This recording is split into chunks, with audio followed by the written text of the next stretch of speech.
तो दोस्तों आज मैं एक्सप्लेन करने वाला हूँ 2021 में आई मूवी पुष्पा को।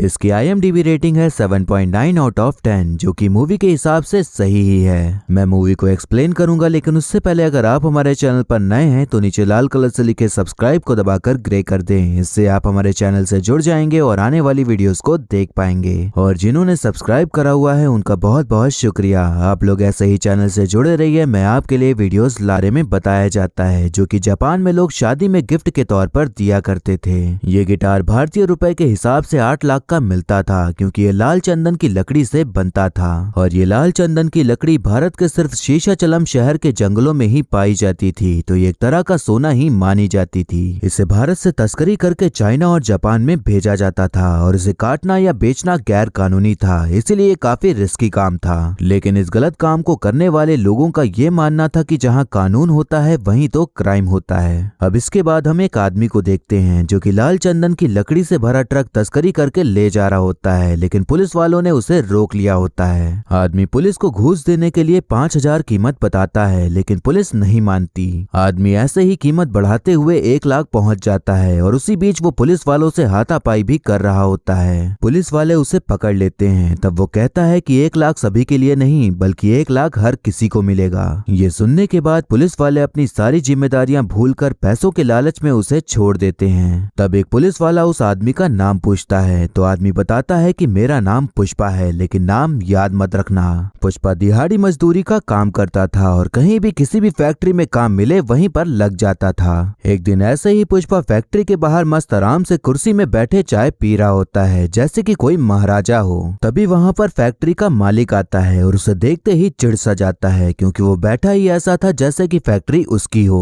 मालिक को उसका रवैया पसंद नहीं आता, तो वो अपने एक वर्कर को उसे समझाने के लिए भेजता है। पुष्पा अपने ही ऐट में रहता था, तो वो उसकी एक भी नहीं सुनता, बल्कि नौकरी ही छोड़कर निकल जाता है। पुष्पा का नेचर कुछ ऐसा ही था। वो किसी की भी नहीं सुनता था और न ही किसी के आगे झुकता था, बस अपने मन की ही करता था। अब एक दिन पुष्पा मजदूरी करने के लिए वहाँ बैठा होता है जहाँ से सब मजदूर काम के लिए जाते थे। वहीं पर कुछ लोग आते हैं जो काम करने के 1,000 रुपए दे रहे थे, लेकिन वो काम गैर कानूनी था। लेकिन पुष्पा उसी काम को करने के लिए निकल जाता है। पुष्पा और बाकी सभी मजदूरों को जंगल ले जाया जाता है और यहाँ हमें पता चलता है कि उन्हें लाल चंदन के पेड़ काटने को बुलाया गया है। अब सभी लोग पेड़ काटने में पड़े होते हैं कि तभी वहाँ पर DSP गोविंद आ जाता है, जो कि ऐसे ही गैर कानूनी काम करने वालों के ऊपर लगाम लगाता था और उसके होते हुए कोई भी गैर कानूनी काम कर पाना मुश्किल ही था। पुलिस को आता देख सभी लोग काम छोड़कर भाग खड़े होते हैं, लेकिन तभी पुष्पा सबसे कहता है कि हमने इतनी मेहनत करी है, उसे हम छोड़कर नहीं जा सकते और मेरे पास एक आइडिया है। अब हम देखते हैं कि DSP गोविंद वहां आ जाता है, क्योंकि उसे पता था कि यहाँ पेड़ काटे जा रहे हैं, लेकिन उसे कहीं पर भी लकड़ियां दिखाई नहीं दे रही होती। उसके पूछने पर मजदूर कहते हैं कि हम तो यहाँ बकरियां चराने आए हैं। तभी पुष्पा भी खड़ा हो जाता है और उल्टी सीधी बातें करके पुलिस वाले की बेइज्जती करने लग जाता है। पुलिस वाला उसके ऊपर बंदूक तान देता है, लेकिन तभी सारे मजदूर भी कुल्हाड़ी लेकर खड़े हो जाते हैं। दूसरा पुलिस वाला गोविंद को समझाता है कि अभी इनकी संख्या ज्यादा है, तो हमें चुपचाप यहाँ से चले जाना चाहिए। अब पुलिस वाला वहाँ से निकल जाता है और तब हम देखते हैं कि पुष्पा ने सारी लकड़ियां बांधकर पेड़ के ऊपर ही लटका दी थी। अब इसके बाद सब मस्त आराम से नाचते गाते हुए जंगल से पेड़ काटने में लग जाते हैं। हम देखते हैं कि काम खत्म हो जाने के बाद पुष्पा आराम से हाथ मुंह धो रहा होता है। तभी उसके पास एक लड़का आता है जिसका नाम केशव होता है और वो उससे कहता है कि मैं तुम्हारे साथ ही रहना चाहता हूँ, क्योंकि मुझे लगता है कि तुम एक दिन बड़े आदमी बनोगे। पुष्पा का वैसे भी कोई साथी नहीं था, तो वो उसे ही अपने साथ रख लेता है और उसे अपना दोस्त बना लेता है। हम देखते हैं कि DSP गोविंद अब पूरी पुलिस फोर्स को ही लेके आ जाता है, क्योंकि उसने तो ठान लिया था कि वो गैर कानूनी काम करने वालों को पकड़ कर ही रहेगा। पुष्पा उन्हें देख के डरता नहीं, बल्कि एक पत्थर उठाकर उनकी तरफ फेंकता है। फिर ये देखकर सभी लोग पत्थर उठा के पुलिस वालों को मारने लग जाते हैं। पुलिस वाला एक्शन लेते हुए हवाई फायरिंग करता है और फिर आगे बढ़ने लगता है, जिससे कि सब मजदूर वहाँ से भाग खड़े होते हैं। पुष्पा भागने के बजाय ट्रक को लाल चंदन की लकड़ी से लोड करता है और उसे वहाँ से लेके जाने लग जाता है। गोविंद उसका ही पीछा करने लग जाता है, लेकिन थोड़ी ही दूर जाने पर वो देखता है कि पुष्पा पैदल ही चलकर आ रहा था और उसने ट्रक कहीं छुपा दिया था। DSP गोविंद उसे पकड़ के पुलिस स्टेशन ले जाता है और वहाँ उसे लटका के डंडों से उसकी सुताई करता है, लेकिन पुष्पा इतनी मार खाने के बाद भी ट्रक की लोकेशन नहीं बताता, बस हंसते जा रहा होता है। तभी वहाँ पर एक दूसरा पुलिस वाला आता है और उससे कहता है कि तुम्हारा पूरा नाम क्या है और तुम्हारे खानदान में कौन कौन है। ये बात सुनकर पुष्पा काफी इमोशनल हो जाता है और तब हमें यहाँ एक स्टोरी बताई जाती है। मूवी थोड़ा सा फ्लैशबैक में जाती है जहाँ हम देखते हैं कि बचपन में पुष्पा अपनी माँ के साथ स्कूल में एडमिशन कराने के लिए गया होता है। तभी वहाँ एक आदमी आता है जो कि एडमिशन कराने से रोक देता है और कहता है कि इसके पिता का नाम गलत है क्योंकि इसके पिता है ही नहीं। यहाँ हमें पता चलता है कि जो आदमी के पिता थे उनका पुष्पा की माँ से संबंध था और उन्हीं से पुष्पा जन्मा था, लेकिन अब पिताजी की मौत हो चुकी थी तो उनके बड़े बेटे मोहन ने पुष्पा और उसकी माँ को अपनाने से मना कर दिया था और मोहन पुष्पा का सौतेला भाई था। मोहन पुष्पा को अपने पास बुलाता है और उससे कहता है कि तुम्हारा नाम सिर्फ पुष्पा राज है और कुछ भी नहीं। इस बात से पुष्पा को काफी गहरा असर होता है जिसकी वजह से तभी से वो एक कंधे को ऊपर उठाकर चलने लगा था। कहानी अब प्रेजेंट में आती है जहाँ हम देखते हैं कि एक पुलिस वाला पुष्पा को खिलाने पिलाने के लिए एक होटल में लाया होता है। तभी वहाँ पर उसे केशव भी मिल जाता है। अब वहाँ पर दो आदमी आते हैं जिनका नाम जॉली रेड्डी और जक्का रेड्डी होता है जो कि दोनों भाई होते हैं और जो लाल चंदन सप्लाई करने का काम था वो उनके ही अंडर आता था। जॉली रेड्डी काफी ज्यादा गुस्सैल किस्म का था और वो एक नशेड़ी और लड़कियों के साथ गलत काम करने वाला आदमी था और वहीं जक्का रेड्डी इस पूरे लाल चंदन के बिजनेस को संभालता था। वैसे तो ये तीन भाई हैं लेकिन तीसरे भाई के बारे में आपको आगे पता चलेगा। जो ट्रक में माल था जिसे पुष्पा ने छुपा दिया था उसी के बारे में पता करने के लिए ये दोनों आए होते हैं तो वो पुष्पा से ट्रक के बारे में पूछते हैं। पुष्पा कहता है कि आपका माल मैंने छुपा दिया और पुलिस के हाथ आने नहीं दिया, जबकि उन्होंने मुझे इतना मारा तो भी मैंने अपना मुंह नहीं खोला तो उसके लिए कीमत तो लगेगी जो कि है पूरे 5 लाख रुपए। ये सुनकर जॉली रेड्डी गुस्सा जाता है कि एक मजदूर उसके ही माल का पैसा मांग रहा है, लेकिन जक्का रेड्डी समझता है कि आदमी भरोसे वाला है क्योंकि इतनी मार खाने के बाद भी उसने मुंह नहीं खोला तो वो पैसे देने के लिए तैयार हो जाता है। पुष्पा उन्हें एक जगह पर लेकर जाता है जहाँ पर एक बड़ा सा कुआं बना हुआ था और तब हमें यहाँ पता चलता है कि पुष्पा ने उसी कुएं के अंदर ही पूरा ट्रक डुबा दिया था। पुष्पा ने ऐसा करके जक्का रेड्डी का भरोसा जीत लिया था और उसे उसी वक्त 5 लाख रुपए भी मिल जाते हैं। पुष्पा उनके साथ ही गाड़ी में बैठकर जाने लगता है लेकिन जॉली रेड्डी उसे गाड़ी में बैठने नहीं देता बल्कि उसके मुंह पर कुछ पैसे मारकर ऑटो से जाने के लिए कह देता है। इस बात से पुष्पा का ईगो एकदम हर्ट हो जाता है। तब वो केशव से कहता है कि मैं आया गाड़ी में था तो जाऊंगा भी गाड़ी में ही, इसलिए जो पैसे मिले हैं उन पैसों से वैसे ही गाड़ी लेकर आओ। पुष्पा वैसे ही सेम लाल रंग की गाड़ी खरीद लेता है और अपनी माँ के पास जाता है और तब उसकी माँ काफी खुश हो जाती है। अब पुष्पा जक्का रेड्डी के घर जाता है क्योंकि उसने ही उसको बुलाया था। तब हम यहाँ पर जॉली और जक्का के बड़े भाई कोंडा रेड्डी को देखते हैं जो कि इस बिजनेस के हर गलत काम को संभालता था और उसके लिए लोगों को मारना काटना बहुत ही आम बात थी, लेकिन बस एक बात थी कि इसी मार काट में उसने अपना एक हाथ गवा दिया था। कोंडा रेड्डी अपने आदमियों को मार रहा होता है क्योंकि उनकी वजह से ही उसका माल पकड़ा जाने वाला था। आदमी लोग बताते हैं कि ट्रक से माल ले जाने पर बहुत खतरा रहता है और इतने सारे चेक पोस्ट पड़ते हैं कि माल पकड़ा ही जाता है। तभी पुष्पा बीच में बोलता है कि गाना गाने ना आता हो तो इसका मतलब ये नहीं कि गाना खराब है और जो काम ये नहीं कर सकते वो मैं कर सकता हूँ। जॉली रेड्डी और बाकी सभी लोग उस पर हंसने लग जाते हैं क्योंकि वो उसे एक मामूली मजदूर ही समझ रहे थे। तभी पुष्पा अपना आइडिया कोंडा रेड्डी को बताता है और तब कोंडा रेड्डी उसका आइडिया सुनकर काफी इम्प्रेस हो जाता है। पुष्पा का आइडिया ये था कि जिस ट्रक में दूध ले जाया जाता है उसे आधे से काट देना, फिर उसमें लाल चंदन भर के उसको सील कर देना और उसके ऊपर से दूध डाल देना तो कभी कोई समझ ही नहीं पाएगा कि उसमें लाल चंदन छुपा कर ले जाया जा रहा है। इसी आइडिया को अपनाते हुए अब पुष्पा लाल चंदन की तस्करी करने लग जाता है और तब गोविंद समझ भी नहीं पाता कि क्या घोटाला चल रहा है। अब एक दिन पुष्पा दूध भरवाने के लिए एक जगह पर जाता है, तभी वहाँ पर उसे श्रीवल्ली नाम की लड़की दिखती है जिसे देखकर वो उससे आकर्षित हो जाता है और उसकी आंखें उस पर ही जाकर अटक जाती हैं जैसे कि उसे पहली नजर में उससे प्यार हो गया हो। अब पुष्पा काम के बहाने डेली ही वहाँ आकर उसे देखने लग जाता है और उम्मीद करता है कि श्रीवल्ली भी उसे वैसे ही देखे जैसे कि वो उसे देखता है, लेकिन श्रीवल्ली कभी भी उसकी तरफ एक झलक भी नहीं देखती। अब एक दिन हम देखते हैं कि श्रीवल्ली अपने दोस्तों के साथ मूवी देखने गई होती है लेकिन टिकट काफी महंगा मिल रहा होता है। तभी वहाँ पर केशव आता है और कहता है कि मैं तुम लोगों को टिकट के पैसे दूंगा, लेकिन श्रीवल्ली को पुष्पा की तरफ देखकर मुस्कुराना होगा। अब उन सभी को तो अपने फेवरेट हीरो की मूवी देखनी थी और बस मुस्कुराने का पैसा मिल रहा था तो श्रीवल्ली ऐसा करने के लिए मान जाती है। अगले दिन हम देखते हैं कि श्रीवल्ली पुष्पा के पास जाती है और उसे देखकर मुस्कुराने लग जाती है, जिसे देखकर पुष्पा काफी खुश हो जाता है और ये सोचने लग जाता है कि श्रीवल्ली भी उससे प्यार करती है। वो तुरंत ही श्रीवल्ली के पास पास पहुंच जाता है और मुस्कुराते हुए बातें करने लग जाता है। श्रीवल्ली तब सब कुछ बक देती है कि तुम्हारे दोस्त ने मुझे मुस्कुराने के पैसे दिए थे, इसीलिए मैं मुस्कुरा रही थी, वरना मैं तो तुम्हें भाव भी नहीं देती। अब ये सुनकर पुष्पा का पूरा पोपट हो जाता है और तब वो केशव को पकड़कर मारने लग जाता है। लेकिन तभी वो कहता है कि अगर 1000 रुपए में वो मुस्कुराने के लिए मान गई तो उसे 5000 दे दो और कहो कि मुझे किस करे। केशव ये सुनकर काफी भौचक्का रह जाता है, क्योंकि थोड़ी देर पहले ही पुष्पा ने कहा था कि वो एक लड़की है, किसी की जागीर नहीं कि पैसे देकर हासिल कर लिया, लेकिन अब खुद पुष्पा ही ऐसा करने के लिए कह रहा था। अब हम देखते हैं कि डीएसपी गोविंद दूध के नीचे लाल चंदन छुपा कर ले जाने वाली तरकीब को पकड़ लेता है और तब वो 2 आदमियों को धर दबोचता है। दोनों आदमी काफी डर जाते हैं और बोल देते हैं कि ये सब पुष्पा का ही आइडिया था।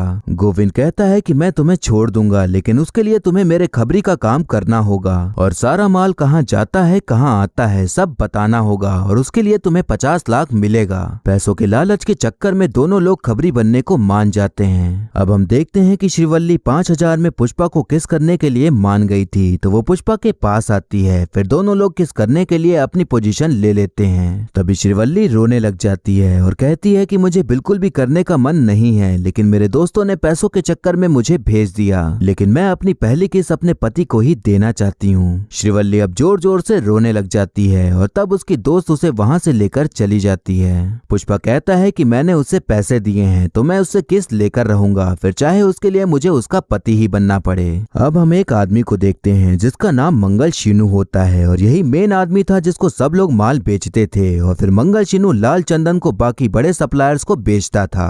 मंगल शीनू अपने काम के लिए कुछ भी कर सकता था और अगर कोई उसे धोखा दे तो उसे मौत के घाट उतार देता था।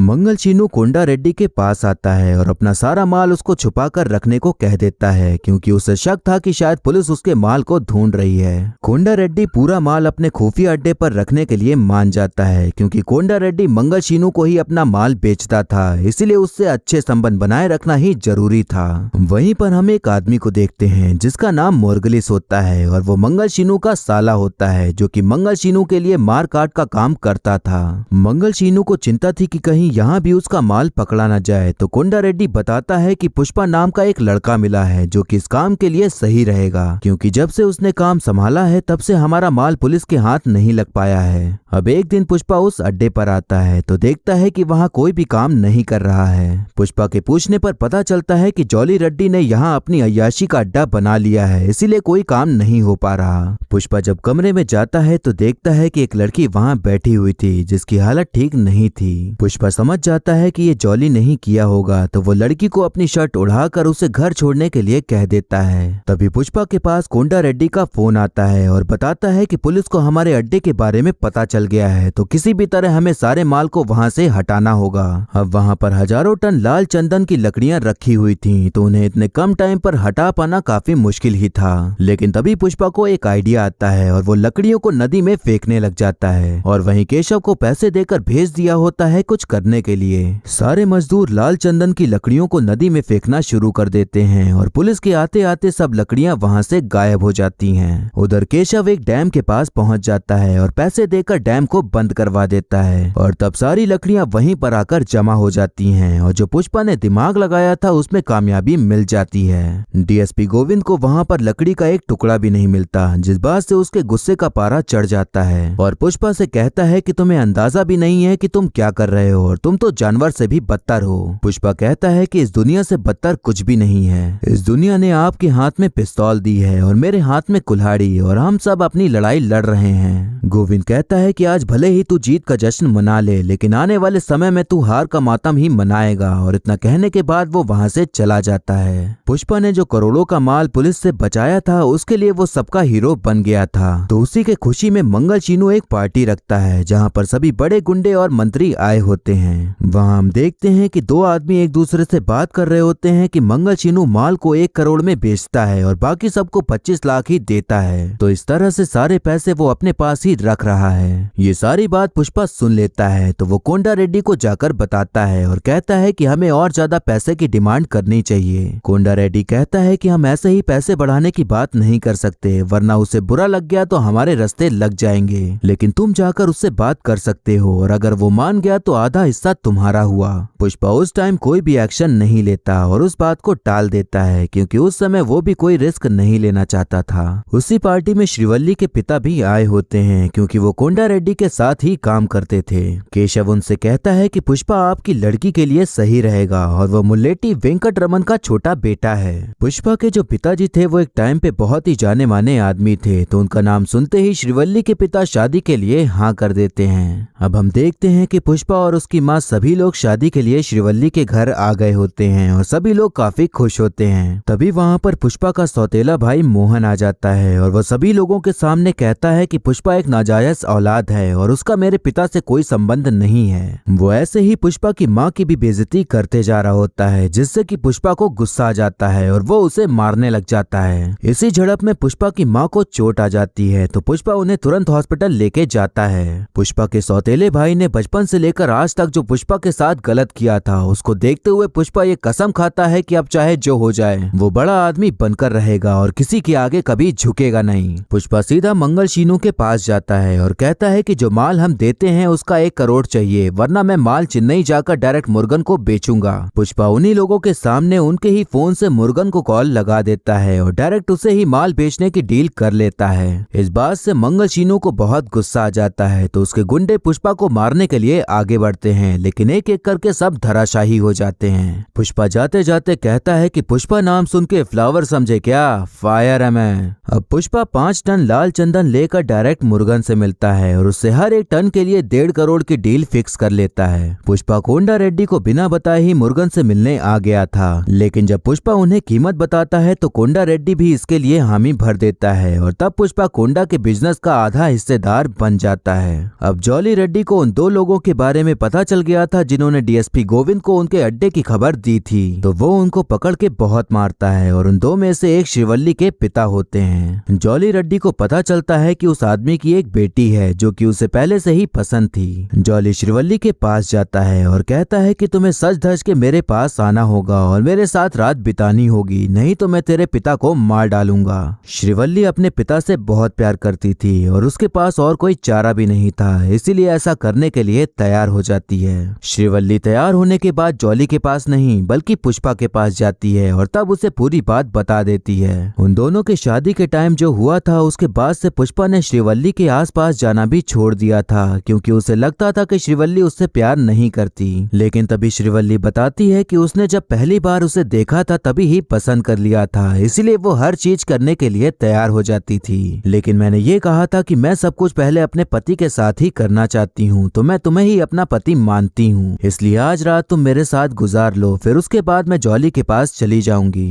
पुष्पा भले ही मुंह बना के बैठा था, लेकिन वो श्रीवल्ली से प्यार तो करता ही था, तो वो कहता है कि मेरे होते हुए तुम्हें कोई हाथ भी नहीं लगा सकता। पुष्पा श्रीवल्ली को लेकर जॉली के पास जाता है, तब पुष्पा जॉली को कपड़े की तरह धो धोकर एकदम निचोड़ डालता है। जॉली मरी हुई हालत में पुष्पा से कहता है कि मैं ये अपने भाई को नहीं बताऊंगा, बल्कि मैं खुद तुमसे बदला लूंगा, तो उसके लिए तैयार हो जाओ। पुष्पा जॉली को एकदम हल्के में लेते हुए श्रीवल्ली के साथ आराम से निकल जाता है। अगले दिन हम जॉली को हॉस्पिटल में पड़ा हुआ देखते हैं, लेकिन तब वो अपने भाई को बिल्कुल भी नहीं बताता कि उसे किसने मारा है। हम देखते हैं कि केशव परेशान हो रहा होता है कि कहीं कोंडा रेड्डी को पता न चल जाए कि जॉली को पुष्पा नहीं मारा है, नहीं तो तब कोंडा रेड्डी मौत बनकर उनके पीछे पड़ जाएगा। लेकिन पुष्पा को इस बात की बिल्कुल भी फिक्र नहीं थी। तभी हम देखते हैं कि वहाँ कोंडा रेड्डी आ जाता है और पैसे लेने के लिए पुष्पा को अगले दिन साथ में चलने को कहता है। अगली सुबह कोंडा रेड्डी पुष्पा के साथ पैसे लेने के लिए निकल जाता है। तभी इधर हम देखते हैं कि केशव को पता चलता है कि कोंडा रेड्डी जब कल मिलने आया था तब उसने सारी बातें सुन ली थी और उसे पता है कि उसके भाई को पुष्पा नहीं मारा है। हम देखते हैं कि कोंडा और जक्का रेड्डी ने पुष्पा को पकड़ लिया होता है और उसे लात घूंसे मारने के बाद गोली से उड़ाने के लिए तैयार हो जाते हैं। तभी वहाँ पर मंगल शीनू का साला मोर्गलिस अपने आदमियों को लेकर आ जाता है और उसी वक्त गोली लगने की वजह से कोंडा रेड्डी मारा जाता है। अब वहाँ दोनों गुट में फायरिंग होना शुरू हो जाती है और बारी बारी सभी लोग मारे जा रहे होते हैं। पुष्पा कैसे भी करके अपने आप को रस्सी से आजाद कर लेता है और तब वो जक्का रेड्डी को मोर्गलिस से बचा लेता है, क्योंकि वो जानता था कि आगे चलकर जक्का रेड्डी उसके काम आने वाला है। पुष्पा ने मोर्गलिस को पकड़ लिया था। तब मोर्गलिस हंसते हुए कहता है कि मुझे चुपचाप छोड़ दे, वरना मंगल शीनू तुम्हें नहीं छोड़ेगा। पुष्पा ने तो कसम खा रखी थी कि वो किसी के आगे झुकेगा नहीं, तो वो तुरंत ही मोर्गलिस के भेजे को उड़ा देता है और उसकी कहानी का दी एंड हो जाता है। पुष्पा ने मंगल शीनू के साले को मारकर अब उसे अपना दुश्मन बना लिया था, जो कि कभी कोई ऐसा होने देना नहीं चाहता था। पर अब पुष्पा ने तो अपनी हदों को पार करते हुए आगे बढ़ने का सोच लिया था। अब हम देखते हैं कि शहर के एमएलए ने इस धंधे में शामिल सभी लोगों की मीटिंग बुलाई होती है, जिसमें कि पुष्पा और मंगल शीनू भी शामिल होते हैं। पुष्पा बताता है कि मंगल शीनू हमसे माल लेकर ज्यादा दाम में बेचता है, तो अगर इसे हटाकर हम डायरेक्ट माल बेचे तो हमें ज्यादा मुनाफा होगा और सबके झोली में पैसा ही पैसा आएगा। एमएलए पुष्पा की बातों को सुनकर काफी प्रभावित हो जाता है और तब सभी से कहता है कि सभी लोग पुष्पा को ही माल बेचेंगे और वही अब बिजनेस को संभालेगा। पुष्पा अब इस इलीगल काम का मेन लीडर बन चुका था और एमएलए भी अब सीएम बन जाता है, तो सारे गैर कानूनी काम उसके लिए आसान हो गए थे और उन्हें रोकने वाला कोई भी बड़ा दुश्मन नहीं बचा था, क्योंकि गोविंद ने अपनी नौकरी से इस्तीफा दे दिया था। पुष्पा ऐसे ही करते हुए पॉलिटिक्स में भी शामिल हो जाता है और अब वो बहुत ही ज्यादा अमीर आदमी बन जाता है। इतना अमीर कि अगर उसके सामने कोई भी खड़ा होता तो उसके ऊपर पैसों की बरसात कर देता था, जिससे कि कोई भी उसके खिलाफ खड़ा हो ही नहीं पाता था। वहीं जॉली रेड्डी भी उस हालत में नहीं था कि पुष्पा से बदला ले सके और मंगल शीनू भी अब हार मान चुका था, क्योंकि उसके हाथ से सारी पावर जा चुकी थी। अब हम देखते हैं कि शहर में एक नया पुलिस वाला आता है जिसका नाम भंवर सिंह होता है और वो काफी टेढ़ा किस्म का आदमी था, जो दिमाग घूमने पर कुछ भी कर सकता था। श्रीवल्ली के परिवार ने पुष्पा को एक्सेप्ट कर लिया था, तो उनकी शादी भी तय हो गई थी। तो उसी शादी का कार्ड देने के लिए पुष्पा भंवर सिंह से मिलने के लिए पुलिस स्टेशन जाता है। पुष्पा कमीशन के तौर पर भंवर सिंह को 1 करोड़ देता है और कहता है कि ये हर महीने आता रहेगा। भंवर सिंह एक एक करके सारे नोट गिनता है और कहता है कि कुछ तो कमी लग रही है। पुष्पा के साथ आए सभी लोग दोबारा नोट गिनते हैं, लेकिन सब सही निकलते हैं, पर भंवर सिंह फिर भी यही कहता है कि कुछ तो कमी लग रही है। भंवर सिंह पुष्पा के खानदान को लेकर उसकी बेइज्जती करने लग जाता है और कहता है कि दोनों ने व्हाइट शर्ट पहनी हुई है, लेकिन मेरी शर्ट में ब्रांड है, पर इसका तो कोई ना लेबल है ना ही कोई ब्रांड है, इसीलिए इसकी तो कोई पहचान ही नहीं है। तभी पुष्पा उसे सर कहकर पुकारता है। तब भंवर सिंह कहता है कि हाँ, अब तक इसी की कमी लग रही थी। वो कहता है कि अब से कौन सा पैसा कहाँ आएगा कहाँ जाएगा सब मैं डिसाइड करूंगा, और जिस तरह से अभी मुझे सर बोला है वैसे ही मुझे इज्जत देनी होगी। पुष्पा उस वक्त कुछ भी नहीं कर पाता और उसकी बातें सुनकर वहाँ से चला जाता है। उस दिन के बाद से पुष्पा भंवर सिंह की सारी बातें मानने लगा था और उसी के इशारों पे नाचने लगा था, जैसे कि कोई जादू कर दिया हो। ऐसे ही करते हुए अब पुष्पा की शादी का दिन आ जाता है, लेकिन वो वहाँ पर मौजूद ही नहीं होता। हम देखते हैं कि पुष्पा और भंवर सिंह एकदम जय वीरू की तरह मस्त पार्टी करते हुए एंजॉय कर रहे होते हैं। पुष्पा कहता है कि आपको पता था कि मेरा कोई खानदान नहीं है और ना ही मेरा बाप है, तब भी आपने उस दिन मेरी बेइज्जती की और मेरी माँ को बेइज्जत किया। पुष्पा भंवर सिंह की बंदूक लेकर अपने हाथ पे ही गोली मार लेता है और कहता है कि ये जो खून बह रहा है वो मेरे पिता का है और ये मुझसे कोई भी छीन नहीं सकता और ये खून ही मेरा ब्रांड है। पुष्पा बंदूक के दम पर भंवर सिंह के सारे कपड़े उतरवा देता है और फिर अपने कपड़े भी उतार देता है। पुष्पा कहता है कि अगर मैं ऐसी हालत में भी कहीं जाऊं तो भी लोग मुझे पुष्पा राज ही बोलेंगे, लेकिन अगर तू ऐसे बिना वर्दी के निकल गया तो एक कुत्ता भी तेरी इज्जत नहीं करेगा। ब्रांड का ठप्पा आदमी के कपड़ों में नहीं होता बल्कि कैरेक्टर में होता है। पुष्पा जाते जाते कहता है कि जो माल जहां जाना होगा जाएगा और जो पैसा आना होगा आएगा, लेकिन अब एक फूटी कौड़ी तुम्हें नहीं मिलेगी और अब तेरे पास बस नकली इज्जत बचेगी और बाकी सब कुछ मैं छीन लूंगा। पुष्पा अब उसी हालत में शादी के मंडप में पहुंच जाता है। तब वहां मौजूद सभी लोग उसे ऐसी हालत में देखकर हैरान हो जाते हैं। श्रीवल्ली उसकी हालत देखकर सवाल करती है कि आखिर वो गया कहाँ था। पुष्पा कहता है कि पुष्पा को किसी ने फ्लावर समझ लिया था, तो उसे समझाने गया था कि पुष्पा फायर है। उधर भंवर सिंह अब पूरी तरह से पुष्पा को खत्म करने के लिए पागल सा हो चुका था और इधर पुष्पा भी भंवर सिंह से टक्कर लेने के लिए तैयार था और इसी के साथ मूवी यहीं पर खत्म हो जाती है। तो दोस्तों, ये जो मूवी है ये किसी हीरो की नहीं बल्कि एक विलन की कहानी को बताती है कि कैसे वो गलत काम करते हुए आगे बढ़ा और अमीर बना। ये मूवी अच्छाई वर्सेस बुराई की नहीं बल्कि बुराई वर्सेस बुराई की ही है, क्योंकि इस मूवी का हर कैरेक्टर अच्छाई से ज्यादा बुरे काम करने में ही माहिर है, तो हम किसी को भी हीरो तो नहीं मान सकते।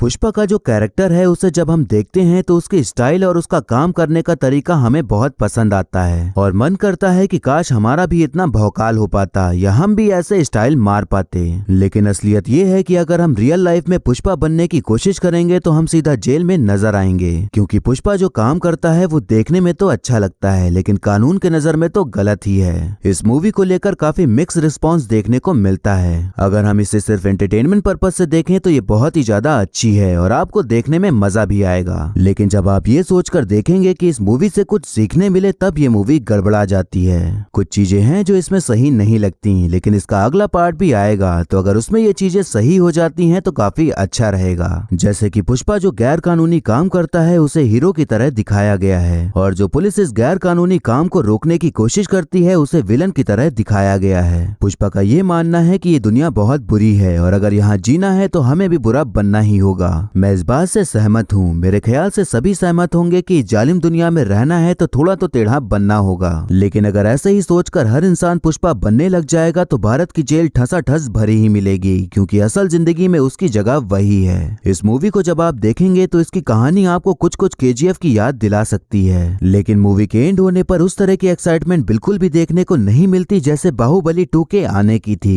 या KGF 2 के आने की है।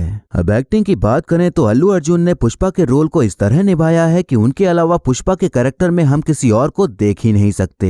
उन्होंने खुद को पुष्पा के रोल में इस कदर ढाला है कि हम एक टाइम पर भूल ही जाते हैं कि हम अल्लू अर्जुन को देख रहे हैं, बल्कि ऐसा ही लगता है कि हम किसी पुष्पा नाम के आदमी की ही कहानी देख रहे हैं। और यही सब चीजें बताती हैं कि वो कितने अच्छे कलाकार हैं और उन्होंने इस फिल्म के लिए कितनी मेहनत की है। रश्मिका ने जो श्रीवल्ली का कैरेक्टर निभाया है वो हमें सही ही देखने को मिलता है। हालांकि श्रीवल्ली के कैरेक्टर को कोई बहुत इंपॉर्टेंस नहीं दी गई है, बल्कि जिस तरह हम ज्यादातर मूवीज में देखते आ रहे हैं वैसे ही श्रीवल्ली को प्रेमिका के कैरेक्टर में सीमित कर दिया गया है। बाकी मुझे मंगल शीनू यानी सुनील की एक्टिंग काफी अच्छी लगी, क्योंकि उन्हें ज्यादातर कॉमेडी करते हुए ही देखा गया है, पर इस फिल्म में जिस तरह से उन्होंने विलन का रोल निभाया है वो काफी काबिले तारीफ है। वहीं पुष्पा के दोस्त केशव के किरदार को निभाने वाले जगदीश ने भी काफी अच्छी एक्टिंग करी है। और मूवी के आखिरी 25 मिनट में फहद फाजिल यानी भंवर सिंह की एंट्री होना हमें यही बताता है कि सेकंड पार्ट में उनका मेन रोल होने वाला है। भले ही इस पार्ट में उनको कम टाइम मिला, लेकिन उम्मीद है कि अगले पार्ट में वो कई लोगों को अपने भंवर में फंसाने वाले हैं। और जो लोग एक्टिंग को समझते हैं वो अच्छे से जानते हैं कि फहद फाजिल कितने मंझे हुए कलाकार हैं। वहीं बाकी जितने भी कलाकार हैं उन्होंने अपने किरदार को अच्छे से निभाने की पूरी कोशिश करते हुए अपने कैरेक्टर को सही ही निभाया है। मुझे मूवी के गाने काफी अच्छे लगे और सुनने में काफी मजा आती है, और मुझे लगता है कि मूवी को हिट कराने के पीछे अल्लू अर्जुन और मूवी के गानों का बड़ा हाथ है। एट लास्ट बस मैं यही कहूंगा कि अगर आपको एक्शन और मारधाड़ पसंद है तो ये मूवी आपको बेहद पसंद आएगी। ओवरऑल ये काफी सही मूवी है, लेकिन अगर आप थोड़ा डिटेल में जाएंगे तो फिल्म में काफी खामियां देखने को मिल सकती हैं, तो इसे बस एंटरटेनमेंट के लिए देखा जा सकता है। इस मूवी को अगर आप देखना चाहते हैं तो इसे Amazon प्राइम पर देख सकते हैं, और ये वन टाइम वॉच मूवी तो है ही। तो ये था एक्सप्लेनेशन पुष्पा मूवी का। आपको मूवी और मेरा एक्सप्लेन करना कैसा लगा ये कमेंट करके जरूर बताइएगा,